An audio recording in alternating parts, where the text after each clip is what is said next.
फिक्र का पहला फोकस नवाज शरीफ के घर हुई सीक्रेट मीटिंग पर। यहां शहबाज शरीफ और आसिम मुनीर भी मौजूद थे। मीटिंग में तय हुआ कि दोनों मिलकर पाकिस्तान में 10 साल तक राज करेंगे। तो क्या मुनीर के पास असीम पावर रहेगी सदा के लिए?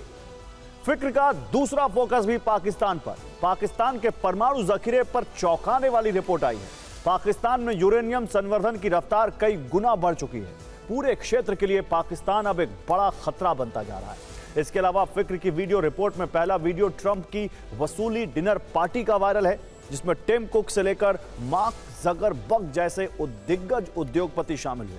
यहां ट्रंप ने सबसे बारी बारी से पूछा, बताओ अमेरिका में कितना निवेश करोगे। दूसरा वीडियो महाराष्ट्र से वायरल है। डिप्टी सीएम अजीत पवार ने फोन पर महिला आईपीएस को धमकी दी, कुर्सी की हनक दिखाते हुए कहा, तुम्हारे में इतना डेयरिंग है क्या? जवाब में महिला आईपीएस ने उन्हें कैसे सुनाया, यह देखना भी दिलचस्प है। फिक्र की 2 फाइलें भी तैयार है। पहली फाइल बिहार की खुलेगी। गाली कांड के बाद यहां बीड़ी पर सियासी बवाल हो गया। केरल कांग्रेस ने बीड़ी की तुलना बिहार से की थी, जिसे बीजेपी ने बिहारियों के अपमान से जोड़ा और कांग्रेस को घेर लिया। फिक्र की दूसरी फाइल वेनेजुएला की खुलेगी। अमेरिकी युद्धपोत वेनेजुएला के नजदीक पहुंचे तो वेनेजुएला ने उन युद्धपोत के ऊपर फाइटर जेट उड़ाकर हद में रहने की चेतावनी दी। ट्रंप मादुरो में बढ़ती दुश्मनी से दुनिया ने नई जंग की आहट सुनी। तो आज फिक्र की शुरुआत पाकिस्तान से आज हमारे पास 2 बड़ी खबरें। दोनों खबरों के केंद्र में पाकिस्तान के फील्ड मार्शल आसिम मुनीर हैं, जिन्हें पाकिस्तान की फुल पावर चाहिए सदा के लिए। फिक्र बढ़ाने वाली ये दोनों खबरें क्या हैं, आपको जरूर जाननी चाहिए। विश्व बैंक के 2025 के आंकड़े बताते हैं कि पाकिस्तान की लगभग 45% जनता गरीबी रेखा से नीचे जीने को मजबूर है। पाकिस्तान में करोड़ों लोग ऐसे हैं जिन्हें 2 वक्त की रोटी भी नसीब नहीं है। शहबाज शरीफ 2 दिन पहले ही एशियन डेवलपमेंट बैंक की चौखट पर नाक रगड़ चुके। एडीबी से $2 अरब की कर्ज वाली भीख फिर से मांगी है। लेकिन इतनी बर्बादी के बाद भी आसिम मुनीर की अकल ठिकाने नहीं आई। वो अलग ही किस्म के सपने देख रहे हैं। अपना कार्यकाल लंबे वक्त तक बढ़ाने के लिए नवाज शरीफ के घर सीक्रेट बैठकें कर रहे हैं। अपनी हनक बरकरार रखने के लिए परमाणु कार्यक्रम को भी तेजी से विस्तार दे रहे हैं। मतलब जनता के सामने भले ही रोजी रोटी का भयानक संकट हो, लेकिन इन चुनौतियों से बेपरवाह आसिम मुनीर सिर्फ अपनी फिक्र में जुटे। परमाणु हथियारों के जखीरे को बढ़ाने में जी जान से जुटे। ऐसी सोच को ही विनाश काले विपरीत बुद्धि कहा गया है। पाकिस्तान अपनी बर्बादी स्वयं लिखने पर तुला है, तो इसमें भला कोई क्या ही कर सकता है। लेकिन पाकिस्तान भारत का पड़ोसी देश है। भारत की मजबूरी है कि पड़ोसी बदले नहीं जा सकते। इसलिए जब आसिम मुनीर 2 खतरनाक प्लान पर एक साथ काम कर रहे हो, तो ऐसे में भारत का सतर्क और सावधान रहना बहुत जरूरी है। खासकर पाकिस्तान के परमाणु कार्यक्रमों से जुड़ी नई खबरों को लेकर, जिसके बारे में हमारे पास इस पूरे क्षेत्र में एक चिंता बढ़ाने वाली रिपोर्ट है। आपने शायद bulletin of the atomic scientists के बारे में सुना होगा। शिकागो में स्थित यह संस्था दुनिया भर में चल रही परमाणु गतिविधियों पर नजर रखती है। यही वो संस्था है जो हर वर्ष प्रलय की घड़ी में टाइम को सेट करती है और बताती है कि पूरा विश्व न्यूक्लियर विनाश के अब कितना करीब आ चुका है। इसी संस्था ने हाल ही में पाकिस्तान के वर्तमान परमाणु हथियारों की स्थिति की समीक्षा की है। बाकायदा एक रिपोर्ट तैयार करके पाकिस्तान की परमाणु चाहत पर चिंता जताई है। रिपोर्ट में बताया गया है कि पाकिस्तान तेजी से यूरेनियम का संवर्धन कर रहा है। पाकिस्तान के पास इस समय 4 प्लूटोनियम प्रोडक्शन रिएक्टर्स हैं। वहां बड़े पैमाने पर यूरेनियम संवर्धन इंफ्रास्ट्रक्चर को विकसित किया जा रहा है। बुलेटिन ऑफ एटॉमिक साइंटिस्ट की रिपोर्ट में बताया गया है कि पाकिस्तान ने कई ऐसे हथियारों का निर्माण किया है जो परमाणु वॉरहेड को डिलीवर कर सकते हैं। पाकिस्तान अपने परमाणु शस्त्रागार को गुप्त रखे है। सैटेलाइट तस्वीर, मीडिया रिपोर्ट और एक्सपर्ट के अनुमानों के आधार पर यह दावा किया गया है। पाकिस्तान के इन 4 प्लूटोनियम प्रोडक्शन रिएक्टर्स के बारे में हम आपको आगे बताने वाले हैं। लेकिन यूरेनियम संवर्धन की स्पीड कई गुना करने से क्या हो सकता है? पाकिस्तान की यह परमाणु योजना क्या है? सबसे पहले यह बात बिल्कुल सरल भाषा में समझ लेते हैं। हमारे फिक्र के फैंस शायद यह बात जानते होंगे कि परमाणु बॉम्ब बनाने के लिए यूरेनियम और प्लूटोनियम दोनों की जरूरत होती है। इंटरनेशनल पैनल ऑन फिसिल मटेरियल्स ने वर्ष 2024 में पाकिस्तान के बारे में एक अनुमान लगाया था। बताया था कि पाकिस्तान के पास लगभग 5300 किलोग्राम हथियार ग्रेड अत्यधिक समृद्ध यूरेनियम है, यानी कि 90% एनरिच्ड यूरेनियम, और लगभग 580 किलोग्राम हथियार ग्रेड प्लूटोनियम का भंडार भी है। एक ताकतवर परमाणु बम बनाने के लिए करीब 18 किलोग्राम हथियार ग्रेड समृद्ध यूरेनियम और करीब 6 किलोग्राम प्लूटोनियम की जरूरत होती है। इस लिहाज से पाकिस्तान 308 से लेकर 569 न्यूक्लियर वॉरहेड कभी भी बना सकता है। सिप्री की रिपोर्ट के अनुसार अभी पाकिस्तान के पास 170 परमाणु बम, यानी पाकिस्तान भविष्य में एक बहुत बड़ा खतरा बन सकता है। बात करें पाकिस्तान के 4 प्लूटोनियम प्रोडक्शन रिएक्टर्स की, तो इसमें पहला नाम है खुशाब कॉम्प्लेक्स का, जहां 4 heavy water plutonium production reactor हैं।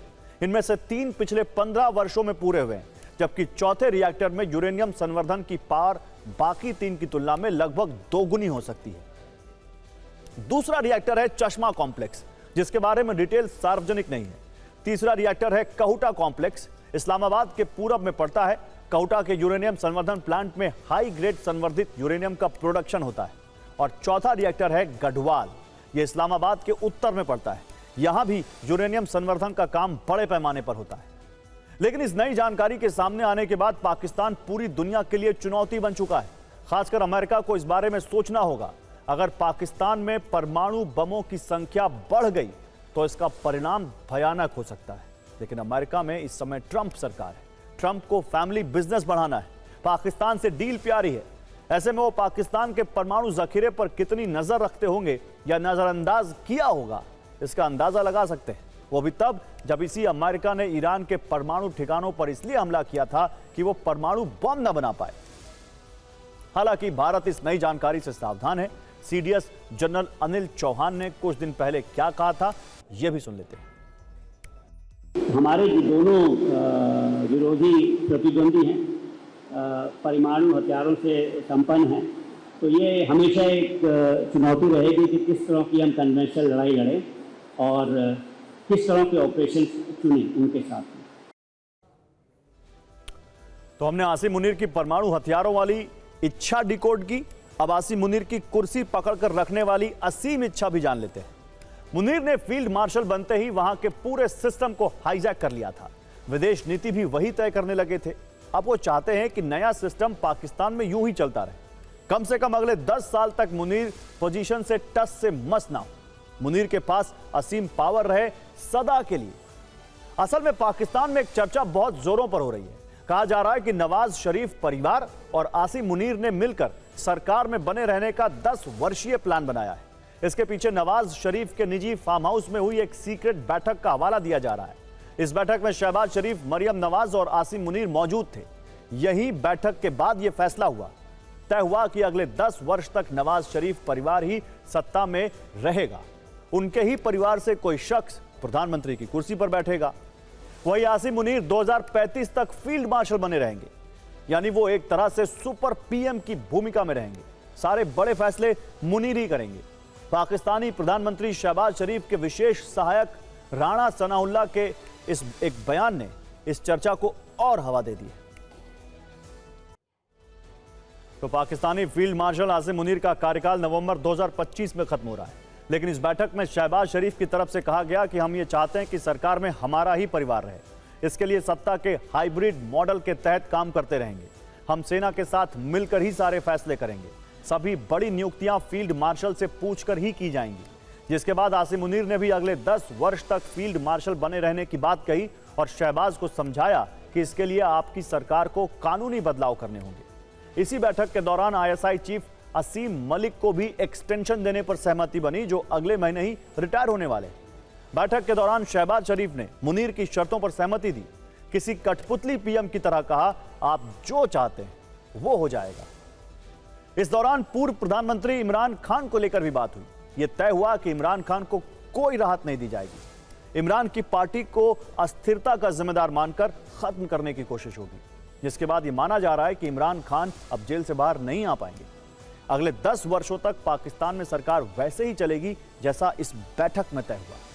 यानी जल्दी ही 1952 के पाकिस्तान आर्मी एक्ट में संशोधन होगा। मुनीर को 5 साल का सेवा विस्तार दिया जाएगा, जिसकी औपचारिक अधिसूचना जल्द जारी होने की उम्मीद है। इस सीक्रेट बैठक की जानकारी लीक होने के बाद पाकिस्तान में इमरान खान के समर्थक गुस्से में हैं। और अब आपको एक नए वॉर फ्रंट पर लेकर चलते हैं, जो बहुत तेजी से महायुद्ध का रूप लेता नजर आ रहा है। युद्ध के इस मोर्चे पर एक तरफ अमेरिका है और दूसरी तरफ वेनेजुएला। इन दोनों देशों के बीच तनातनी तो लंबे वक्त से चल रही है, लेकिन अब हालात ऐसे बन रहे हैं कि जंग किसी भी वक्त शुरू हो सकती है। डोनाल्ड ट्रंप लगातार चेतावनी दे रहे हैं, लेकिन वेनेजुएला के राष्ट्रपति निकोलस मादुरो भी खामोश नहीं है। 3 दिन पहले अमेरिका ने ड्रग्स की तस्करी का आरोप लगाते हुए वेनेजुएला की एक नाव पर हमला किया और अब वेनेजुएला ने अमेरिकी युद्धपोत के ऊपर से ही अपने फाइटर जेट उड़ाकर जवाब दे दिया। वेनेजुएला की इस हरकत से डोनाल्ड ट्रंप काफी गुस्से में नजर आ रहे हैं।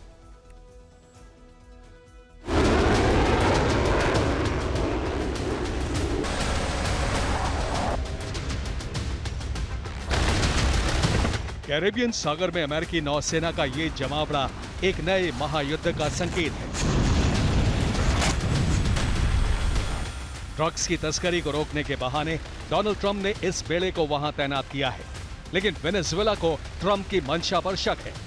इसलिए वेनेजुएला ने अमेरिका को चेतावनी देने के लिए अपने सबसे ताकतवर फाइटर जेट F-16 को अमेरिकी युद्धपोत के ऊपर से उड़ा दिया।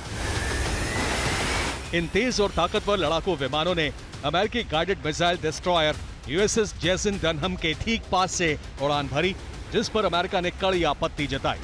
पेंटागन ने एक बयान जारी कर कहा, मादुरो शासन के 2 सैन्य विमान अंतर्राष्ट्रीय जल क्षेत्र में अमेरिकी नौसेना के पोत के बेहद करीब उड़े। ये एक जानबूझकर की गई उकसाने वाली कार्रवाई है, जिसका मकसद हमारी नशीली दवाओं और आतंकवाद विरोधी अभियानों को बाधित करना था। आपको बता दें कि USS जेसन डनहम कैरेबियन सी में तैनात अमेरिकी बेड़े का हिस्सा है। वहां तैनात अमेरिकी नौसेना के बेड़े में इस वक्त कुल 7 युद्धपोत और 4,500 से ज्यादा सैनिक और मरीन शामिल हैं। ड्रग्स की तस्करी को रोकने के लिए इतनी भारी भरकम सैन्य तैनाती वेनेजुएला को हजम नहीं हो रही। उसे लग रहा है कि ये सब राष्ट्रपति निकोलस मादुरो को गिरफ्तार करने की योजना का हिस्सा है। दरअसल ट्रंप के पहले कार्यकाल में अमेरिका और वेनेजुएला के रिश्ते बिगड़ गए थे। 2020 में न्यूयॉर्क की एक अदालत में वेनेजुएला के राष्ट्रपति के खिलाफ नार्को टेरर का मुकदमा दर्ज करवाया गया था और कुछ दिन पहले ही डोनाल्ड ट्रंप ने निकोलस मादुरो की गिरफ्तारी की सूचना देने पर $50 मिलियन के इनाम का ऐलान किया था। अमेरिका का मानना है कि निकोलस मादुरो ड्रग तस्करी के बड़े नेटवर्क से सीधे जुड़े हैं और उनके इशारे पर वेनेजुएला से अमेरिका में नशीले पदार्थ भेजे जाते हैं। हालांकि इस दावे को लेकर अमेरिका ने अब तक कोई ठोस सबूत सार्वजनिक नहीं किए हैं। ड्रग तस्करी को लेकर शुरू हुआ ये विवाद अब धीरे धीरे एक बड़े युद्ध की तरफ बढ़ता नजर आ रहा है। अमेरिका खुद को सुपर पावर समझता है और वेनेजुएला के कंधे पर रूस और चीन का हाथ है। अगर दोनों देशों के बीच संवाद का रास्ता नहीं निकला तो लैटिन अमेरिका एक महायुद्ध का गवाह बन सकता है। Bureau report, TV9 Bharat.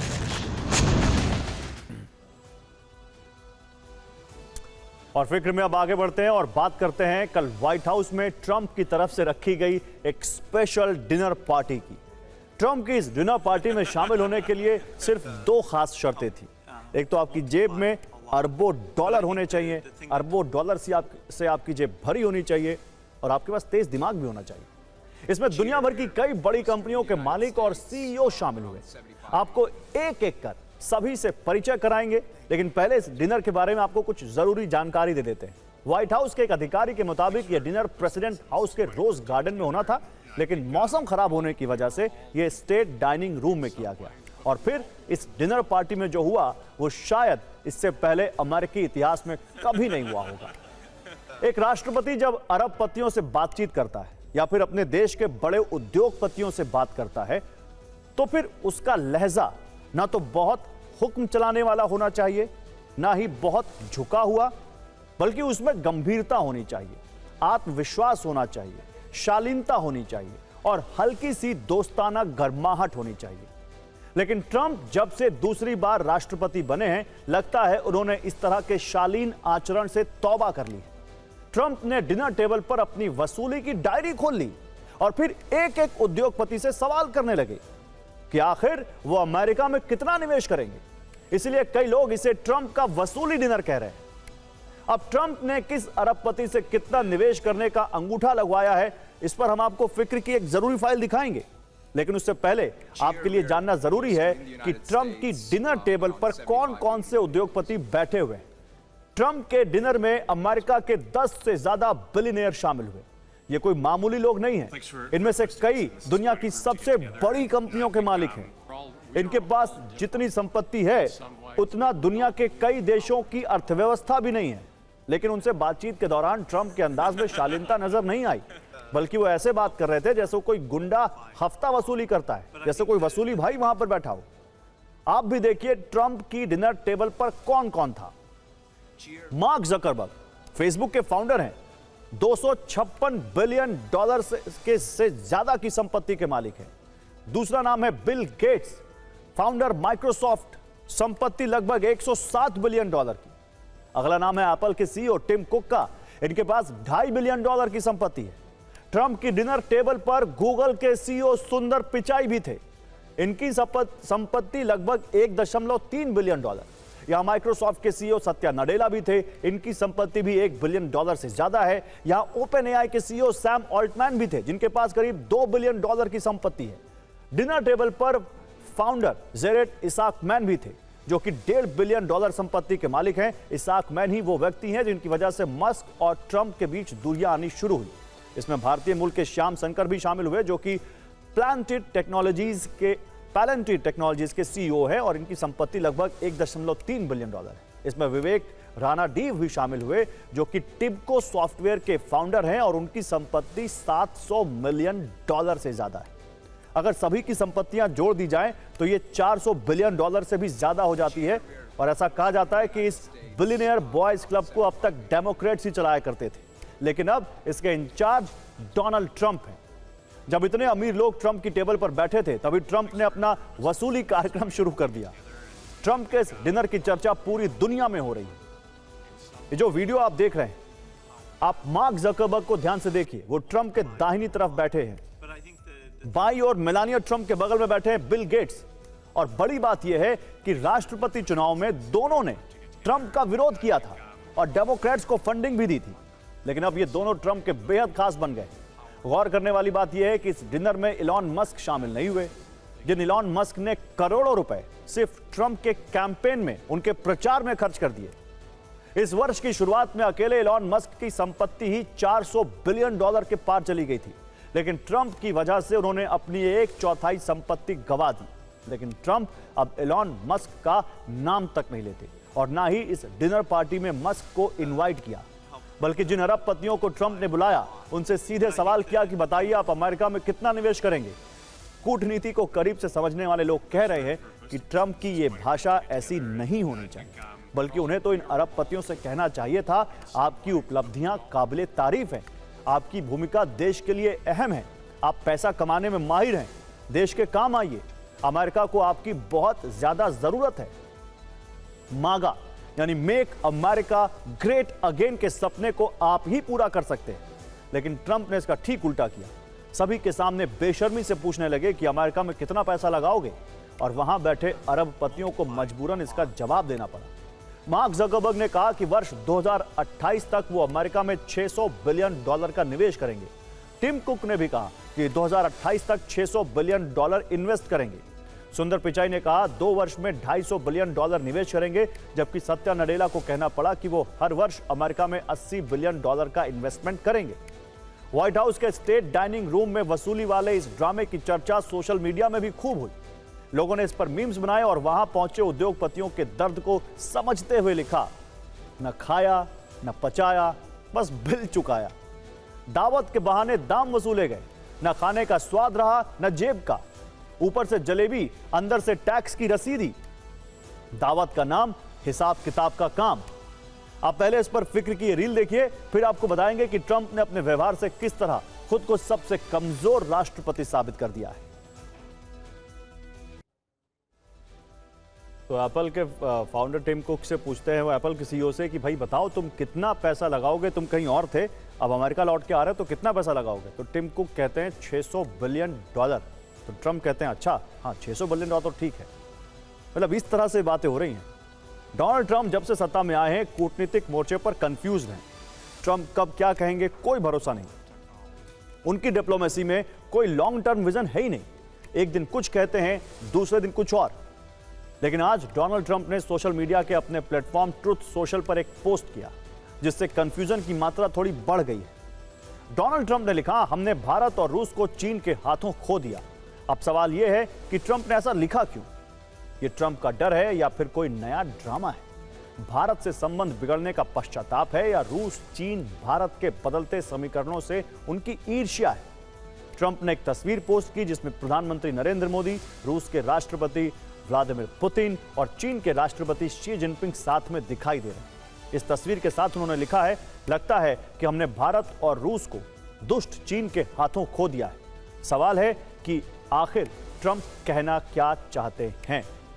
क्या उन्हें टैरिफ वाली गलती का एहसास हुआ है या फिर वो दबाव बनाने के लिए कोई नई चाल चल रहे हैं? लेकिन ज्यादा संभावना यह है कि ट्रंप भारत रूस चीन की नजदीकी से परेशान है, जो अभी कुछ दिन पहले एससीओ समिट में चीन के तियानजिन में दिखी। उनकी इस परेशानी की सबसे ताजा वजह ये तस्वीरें हैं जब एससीओ समिट में प्रधानमंत्री मोदी पुतिन और शी जिनपिंग से मिले। रूसी राष्ट्रपति पुतिन के साथ प्रधानमंत्री मोदी की द्विपक्षीय वार्ता भी हुई जिसमें दोनों के संबंधों को और मजबूत करने पर सहमति बनी। इतना ही नहीं, तीनों देशों ने मिलकर अमेरिका की धमकियों का सटीक जवाब भी दिया। प्रधानमंत्री मोदी पहले ही कह चुके हैं कि कोई कितना भी दबाव डाले, भारत अपने हितों की रक्षा करेगा और किसी कीमत पर नहीं झुकेगा। शी जिनपिंग ने भी ट्रंप को सख्त संदेश दिया, कहा हम किसी भी धमकी से नहीं डरते। पुतिन ने ट्रंप को कूटनीतिक आईना दिखाया, अमेरिका को समझाया कि चीन और भारत से धमकी भरे लहजे में बात नहीं की जा सकती। इन सख्त तेवरों के बाद शायद ट्रंप को यह एहसास हो गया कि अब उनकी प्रेशर डिप्लोमेसी काम नहीं आएगी, लेकिन उनको यह बात बहुत देर से समझ में आई। अमेरिका में ही बहुत सारे विश्लेषक और नेता उन्हें पहले से ही यह चेतावनी दे रहे थे, लेकिन ट्रंप कोई बात आसानी से मान जाए ऐसा भले कैसे होता। तो भारतीय विदेश मंत्रालय ने ट्रंप के बयान पर टिप्पणी करने से फिलहाल इनकार किया है। हो सकता है जल्दी ही भारत इसका जवाब दे। हालांकि ट्रंप के सलाहकार पीटर नेवारो के बयानों पर विदेश मंत्रालय ने टिप्पणी जरूर की। नेवारो के बयानों को गुमराह करने वाला बताया और सच्चाई भी यही है कि ट्रंप और उनकी टीम रूस से संबंधों के नाम पर लगातार गुमराही कर रही है। भारत के बाद अब ट्रंप ने यूरोप के देशों पर भी अटैक शुरू कर दिया है। कल पेरिस मीट के बाद यूरोपियन यूनियन नेताओं से ट्रंप ने बात की, यूरोप पर रूसी तेल की खरीद बंद करने का दबाव बनाया। ट्रंप ने कहा रूसी तेल खरीदने से रूस की फौज मजबूत हो रही है। हंगरी और स्लोवाकिया जैसे देश अभी भी तेल खरीद रहे हैं। इस बातचीत के दौरान माहौल काफी गर्म रहा। यूरोपीय नेताओं ने सफाई दी कि रूसी तेल पहले से कम खरीद रहे हैं। लेकिन अभी 9 बड़ी खबरों का सुपरफास्ट विश्लेषण देखिए। अगले 2 मिनट में आप एकदम अपडेट हो जाएंगे। केंद्र सरकार के जीएसटी रिफॉर्म का असर दिखना शुरू हो गया है। स्लैब में बदलाव के बाद टाटा ने अपनी कारों की कीमतों में करीब 1.5 लाख तक की कटौती का ऐलान किया है। गाड़ियों के दाम में यह कटौती 22 सितंबर से लागू होगी। मुंबई को आतंकी हमले की धमकी मिली है। मुंबई ट्रैफिक कंट्रोल रूम को लश्कर जिहादी नाम के संगठन का संदेश मिला। इसमें दावा किया गया है कि 14 आतंकवादी शहर में घुस आए हैं। उन्होंने 34 वाहनों में 400 किलोग्राम आरडीएक्स रखा है। इसके बाद से पुलिस सतर्कता बरत रही है। अपराध शाखा ने धमकी भरे संदेश की जांच शुरू कर दी है और दूसरी एजेंसियों को भी सूचित कर दिया गया है।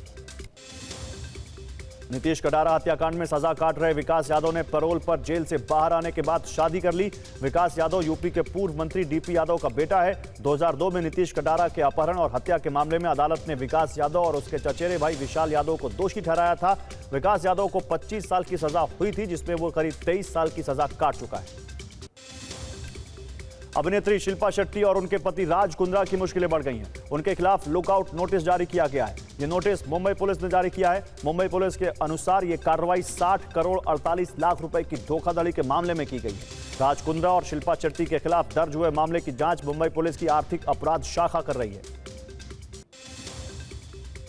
पूर्व उपराष्ट्रपति जगदीप धनखड़ की राजस्थान विधानसभा से पूर्व विधायक के तौर पर पेंशन मंजूर हो गई है। धनखड़ को हर महीने पूर्व विधायक के तौर पर करीब 42,000 रुपए पेंशन मिलेगी। धनखड़ ने अगस्त के आखिरी हफ्ते में पूर्व विधायक की पेंशन के लिए विधानसभा सचिवालय में आवेदन किया था। पंजाब के 23 जिलों में बाढ़ का कहर अब भी जारी है। बाढ़ से पंजाब के 1400 गांव और 4.5 लाख लोग प्रभावित हुए हैं, जबकि 43 लोगों की मौत हो चुकी है। दिल्ली में भी यमुना नदी खतरे के निशान से ऊपर बह रही है, जबकि नोएडा के 18 गांवों में भी बाढ़ का पानी पहुंच गया है। भारत का महिला एशिया कप हॉकी में शानदार आगाज हुआ है। चीन में चल रहे इस टूर्नामेंट में उदिता दुहान और ब्यूटी डुंगडुंग के 2-2 गोल की मदद से भारत ने थाईलैंड को 11-0 से करारी शिकस्त दी। उदिता ने 30वें और 52वें मिनट में पेनल्टी कॉर्नर पर, जबकि ब्यूटी डुंगडुंग ने 45वें और 54वें मिनट में गोल किए।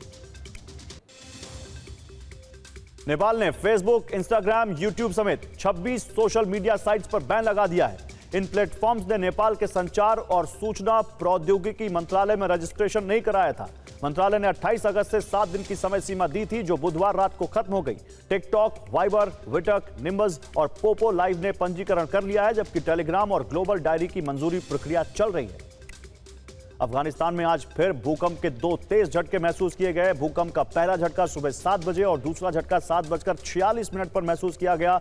रिक्टर स्केल पर भूकंप की तीव्रता 5.2 और 4.6 रही। इससे पहले रविवार को आए भूकंप में 2200 से ज्यादा लोगों की मौत हो गई थी।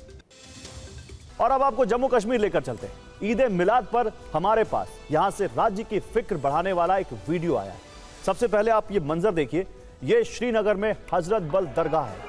यहां दुआएं करने आई भीड़ उन्मादी हो गई, तोड़ फोड़ करने लगी। लेकिन तोड़ा क्या जा रहा था, वो जब आप सुनेंगे तो हैरान रह जाएंगे। यहां दरगाह में संगमरमर की पट्टिका पर उकेरे गए अशोक स्तंभ के चिन्ह को तोड़ दिया गया।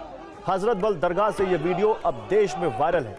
सबसे फिक्र वाली बात यह है कि यह सामान्य शिलापट पर उकेरा गया राष्ट्रीय चिन्ह भी कट्टर सोच की भेंट चढ़ गया। आपको बता दें कि संगमरमर का पत्थर हाल ही में दरगाह के नवीनीकरण के लिए लगाया गया था, लेकिन हजरत बल दरगाह में लगे अशोक चिन्ह को लेकर लोगों में नाराजगी थी, जिसके बाद इसे ईंट से तोड़ दिया गया। अब यह भी जान लीजिए कि भीड़ को उकसाने का आरोप किस नेता पर लग रहा है। यह आरोप नेशनल कॉन्फ्रेंस के नेता तनवीर सादिक पर लगा है, लेकिन उन्होंने एक पोस्ट में घटना पर कोई अफसोस जाहिर नहीं किया। उल्टे प्रदर्शनकारियों के कृत्य को जायज ठहराने की कोशिश की। तनवीर सादिक ने लिखा, मैं कोई धार्मिक विद्वान नहीं हूं, लेकिन इस्लाम में मूर्ति पूजा सख्त मना है। ये सबसे बड़ा पाप है। पवित्र स्थलों में केवल तौहीद की पवित्रता झलकनी चाहिए और कुछ नहीं। लेकिन हजरत बल दरगाह की इस घटना ने अब काफी तूल पकड़ लिया है। जम्मू कश्मीर वक्फ बोर्ड की अध्यक्ष डॉक्टर दरख्शां अंद्राबी ने इस घटना को दुर्भाग्यपूर्ण करार देते हुए कहा, राष्ट्रीय प्रतीक को कलंकित करना एक आतंकवादी हमला है और हमलावर एक राजनीतिक दल के गुंडे हैं। इन लोगों ने पहले भी कश्मीर को बर्बाद किया और अब वे खुलेआम दरगाह शरीफ के अंदर आ गए। डॉक्टर दरख्शां अंद्राबी ने आरोपियों के खिलाफ एफआईआर दर्ज कराने की बात कही है। यानी ये मामला अभी आगे थमने वाला नहीं है।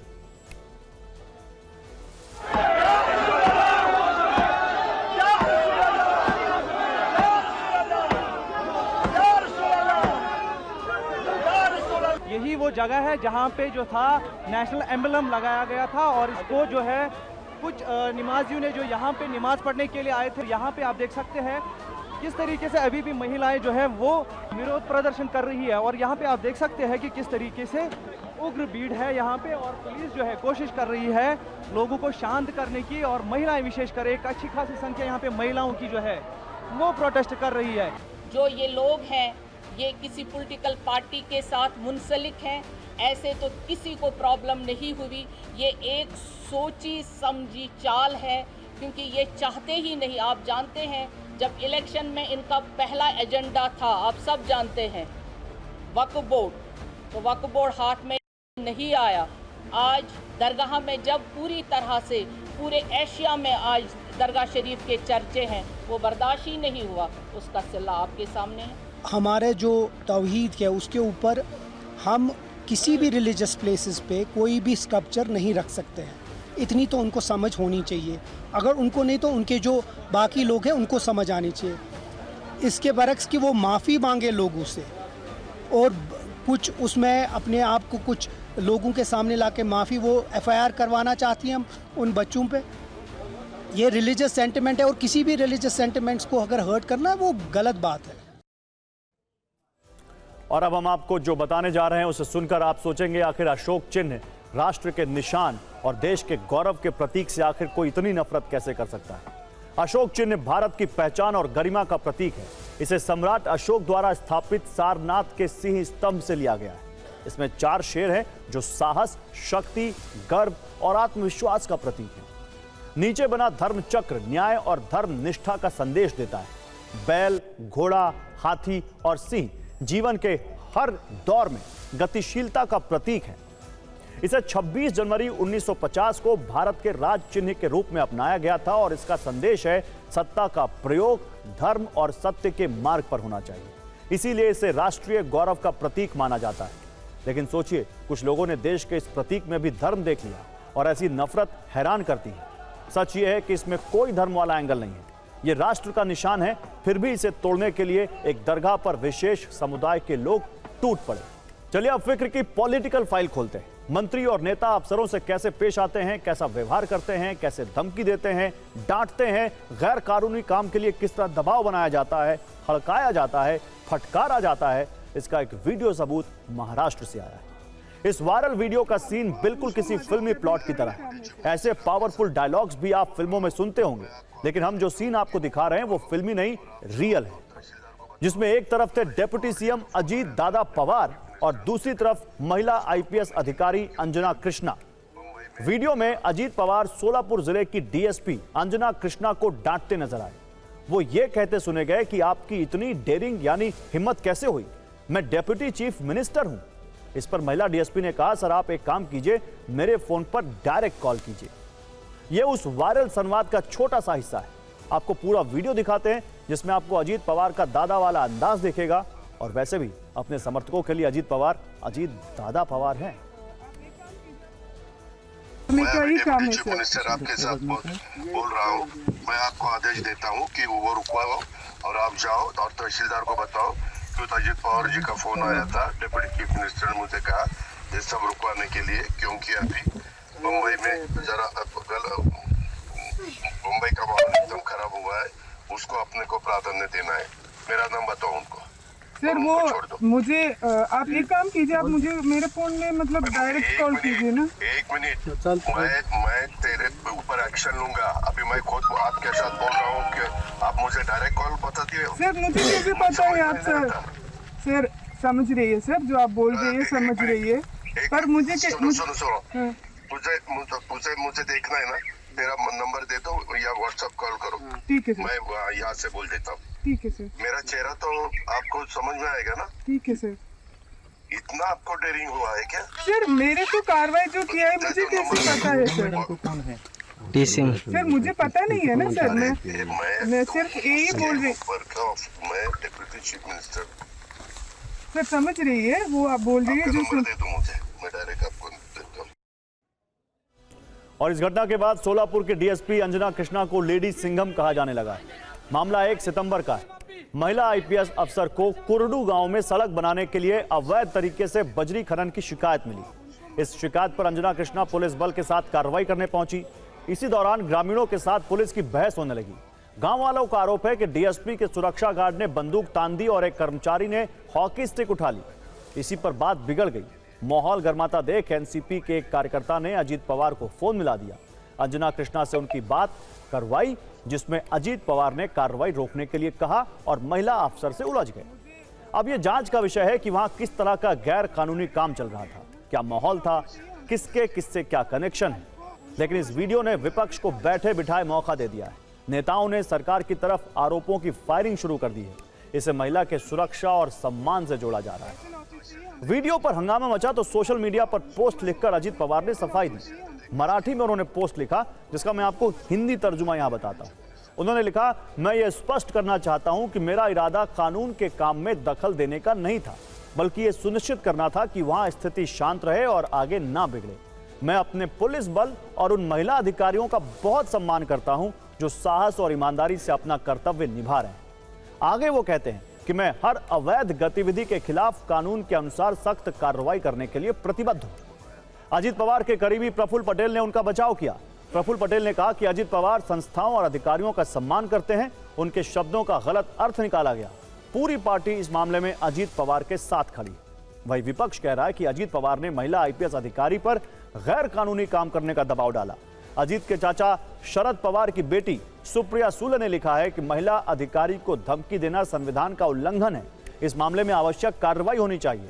तो संजय राउत ने कहा है कि अजीत पवार को सरकार में बने रहने का कोई हक नहीं।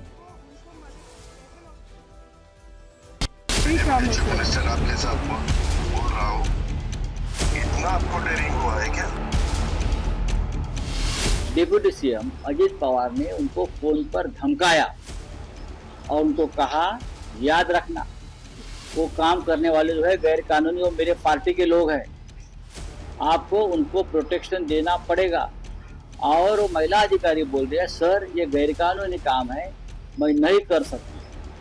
तो अजीत पवार बोलते हैं मेरे से पंगा मत लेना। मुझे लगता है अजीत पवार जी कभी भी अवैध काम के लिए, गलत काम के लिए किसी अधिकारी को डांटने वाले अधिकारी नहीं है, डांटने वाले मंत्री नहीं है, हमारे नेता नहीं है। ये अजीत पवार जी एक बहुत ही स्ट्रांग लीडर है, बहुत ही अच्छे एडमिनिस्ट्रेटर भी है और उन्होंने बाद में बताया कि भाई गलती से कुछ उनको मालूम नहीं हुआ कि भाई वो अधिकारी है, इसीलिए मतलब उन्होंने उसके संबंध में मुझे जो उसकी जानकारी नहीं थी और मैंने जो बोला है वो ठीक नहीं है ऐसा उन्होंने बताया है और वो कोई विवाद का मुद्दा नहीं है। 1 मिनट, मैं तेरे ऊपर एक्शन लूंगा। जिस तरीके से उसको डांटा गया अजीत दादा के द्वारा निश्चित तौर पर चौंकाने वाला है। इससे स्पष्ट होता है कि भारतीय जनता पार्टी और उनके सहयोगी दल संविधान को नहीं मानते। घटनेच्या संदर्भाने राज्यामध्ये उपमुख्यमंत्री अजितदादा पवार यांच्या संदर्भानं नकारात्मक त्या ठिकाणी काही जण चर्चा करतायत, तर ती योग्य नाही। अजितदादांना समजलं होतं की हे ग्रामपंचायतीचं काम आहे, ते शासकीय काम आहे। अब जरा यूपी की राजनीति की फिक्र कर लेते हैं, जहां एबीवीपी यानी अखिल भारतीय विद्यार्थी परिषद के सदस्यों पर हुए लाठीचार्ज का मामला नई दिशा ले रहा है। मुद्दा सरकार बनाम एबीवीपी हो चला है। विपक्ष जहां इस पर चुटकी ले रहा है, वही एक सवाल यह भी है कि जो नेता एबीवीपी के रास्ते सियासत में आए, आज वो इसी संगठन के छात्रों को क्यों भूल गए, जिससे छात्रों में आक्रोश है। यूपी में जारी इस हंगामे के 2 हिस्से हैं। एक है बाराबंकी में, लखनऊ से सटे बाराबंकी में, लखनऊ के पास है बाराबंकी, वहां छात्रों पर लाठीचार्ज, और दूसरा मंत्री ओम प्रकाश राजभर का एबीवीपी कार्यकर्ताओं पर दिया गया बयान। 1 सितंबर को एबीवीपी के छात्र श्री राम स्वरूप मेमोरियल यूनिवर्सिटी के बाहर बिना मान्यता कोर्स चलाने के मामले में आंदोलन कर रहे थे। जब उन पर पुलिस ने लाठीचार्ज किया तो इस कार्रवाई में कई प्रदर्शनकारी घायल हो गए। पुलिस की कार्रवाई को सही ठहराते हुए ओपी राजभर ने एबीवीपी छात्रों को गुंडा कह दिया। बस फिर क्या था, संगठन के छात्र भड़क गए। उन्होंने पूरे राज्य में मंत्री ओपी राजभर के खिलाफ मोर्चा खोल दिया। लखनऊ, कानपुर, गोरखपुर, बलिया, रायबरेली जैसे शहरों में विरोध प्रदर्शन किया गया, उनके घर का घेराव किया गया। अब सवाल यह उठ रहा है कि यूपी सरकार के ही कई मंत्री खुद एबीवीपी में रहते हुए छात्र राजनीति के रास्ते मेन स्ट्रीम पॉलिटिक्स में आए, लेकिन इस मामले में वो नेता छात्रों से मिलने नहीं पहुंचे। हालांकि सवाल पूछे जाने पर वो अपनी बात जरूर रख रहे हैं। यूपी के सूर्य प्रताप शाही एबीवीपी के सदस्य रहे। ये वो दौर था जब वो बीएचयू से पढ़ाई कर रहे थे। परिवहन मंत्री दयाशंकर सिंह जब लखनऊ यूनिवर्सिटी में थे तब वो एबीवीपी से जुड़े हुए थे। इनके अलावा सहकारिता मंत्री जेपीएस राठौड़ भी हैं जो छात्र जीवन में एबीवीपी से जुड़े रहे थे। डिप्टी सीएम ब्रजेश पाठक छात्रों से मिलने अस्पताल पहुंचे, जबकि वो एबीवीपी में कभी नहीं रहे। सूत्रों से यह खबर है कि छात्र संगठन से सरकार में आए मंत्री घायल नेताओं से सरकार के खिलाफ लिखे गए सोशल मीडिया पोस्ट डिलीट करवा रहे हैं। ये वो पोस्ट थे जिनमें सरकार के खिलाफ एबीवीपी की नाराजगी थी। यानी एक तरह से ये मुद्दा यूपी सरकार बनाम एबीवीपी का हो चुका है, जिस पर एबीवीपी बैकग्राउंड के नेता पानी डालने की कोशिश कर रहे थे। इस मामले में एबीवीपी ने 4 मांगे रखी हैं।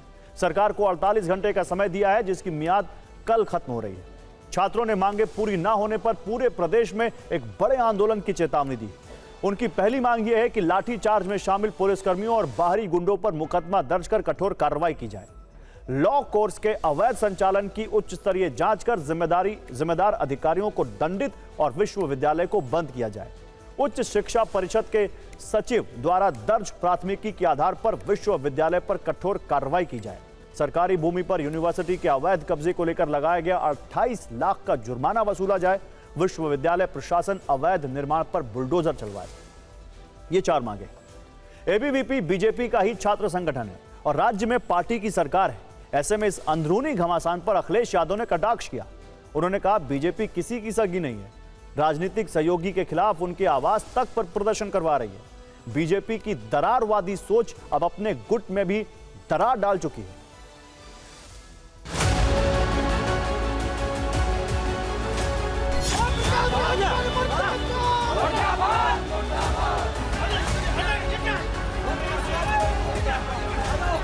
आप जितने मंत्रीगण हैं कि हमें देखने की बजाय, हमें देखने आने की बजाय इस पूरे प्रतिक्रिया पर अपनी आवाज उठाएं, आईजी के साथ मिलकर आईजी पर दबाव डालें, जो भी यहाँ पे ऑफिसर्स हैं उन पे दबाव डालें कि त्वरित प्रतिक्रिया की जाए, तब जाकर आपकी संवेदनशीलता हमें अच्छी तरह से दिखाई देगी। विद्यार्थी परिषद के सही मांग है, वो मांग यदि है तो अभी जो उन्होंने जो किया, अभी तक तो यही लगा कि जो उन्होंने कहा वो सही था और उस पर माननीय हमारी सरकार ने उस पर सख्त कार्रवाई किया।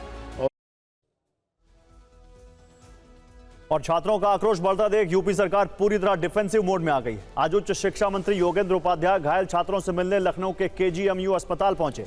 इसके बाद पूर्व डिप्टी सीएम और राज्यसभा सांसद दिनेश शर्मा ओपी राजभर के बेटे अरविंद राजभर के साथ केजीएमयू पहुंचे। अरविंद राजभर ने डैमेज कंट्रोल करने की कोशिश की।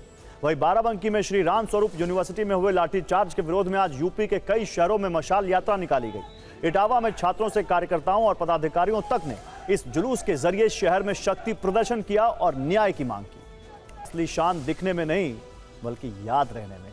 ये लाइन फैशन किंग के नाम से दुनिया भर में मशहूर जॉर्जियो अरमानी की थी और शायद यही उनकी पूरी जिंदगी की पहचान भी बनी। 91 साल की उम्र में वो दुनिया से चले गए, लेकिन अपने इनोवेशंस को शिक्षाओं के रूप में छोड़ गए।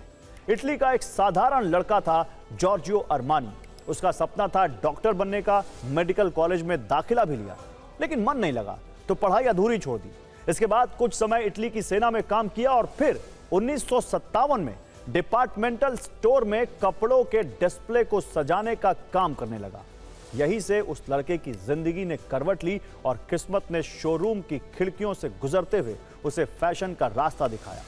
अरमानी ने सूट पहनने का अंदाज बदल दिया, रंगों को नई भाषा दी और फैशन को सिर्फ अमीरों की चीज नहीं बल्कि आत्मविश्वास का प्रतीक बना दिया। इसीलिए वो दुनिया के सबसे प्रभावशाली डिजाइनर बने।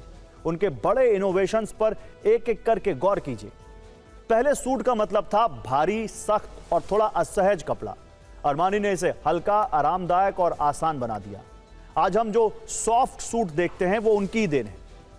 उन्होंने चटक और चिल्लाते हुए रंगों की जगह मिट्टी जैसे शांति देने वाले रंगों को अपनाया। ग्रे और बेज का मेल तैयार किया, जिसे उन्होंने ग्रीज कहा। ये रंग आज हर बड़ी मीटिंग और दफ्तरों के कॉरपोरेट कल्चर का हिस्सा है, जिसे आप इंग्लिश कलर कहते हैं। 80 के दशक में उन्होंने औरतों के लिए ऐसे सूट बनाए जो न केवल आरामदायक थे बल्कि शक्ति और आत्मविश्वास का प्रतीक थे। ये पावर सूट वाली क्रांति थी। रेड कार्पेट पहले से मौजूद था, लेकिन अरमानी ने उसे फैशन शो जैसा बना दिया। उन्होंने हॉलीवुड स्टार्स को रेड कार्पेट पर अपने कपड़ों में उतारा और फिर यह ट्रेंड पूरी दुनिया में छा गया। उन्होंने सबसे पहले कहा, जो मॉडल्स बहुत कमजोर और अस्वस्थ हैं उन्हें रैंप पर जगह नहीं मिलेगी। BMI 18 से कम वाली मॉडल्स को रैंप से हटाया ताकि ये होड़ खत्म हो। यह उनके मानवीय चेहरे की झलक थी। 2007 में उन्होंने अपने फैशन शो को इंटरनेट पर लाइव किया, जबकि उस समय ज्यादातर लोग इस ओर ध्यान नहीं दे रहे थे। कई बड़े फैशन हाउस उनके ब्रांड को खरीदना चाहते थे, लेकिन उन्होंने हमेशा स्वतंत्र रहना चुना। इसलिए अरमानी का नाम हमेशा उनकी मौलिक अभिव्यक्ति बना रहा। कुल मिलाकर अरमानी ने फैशन की दुनिया को यह सिखाया कि सादगी और सहजता ही असली स्टाइल है। अंत में जॉर्जियो अरमानी की उसी लाइन का जिक्र फिर से करना चाहूंगा, असली शान दिखने में नहीं बल्कि याद रहने में। अरमानी ने यह बात सच साबित कर दी। उनकी जीवन यात्रा और उनका काम वाकई याद रखने लायक है। तो फिलहाल फिक्र आपकी में यहां पर वक्त है एक विराम का, लेकिन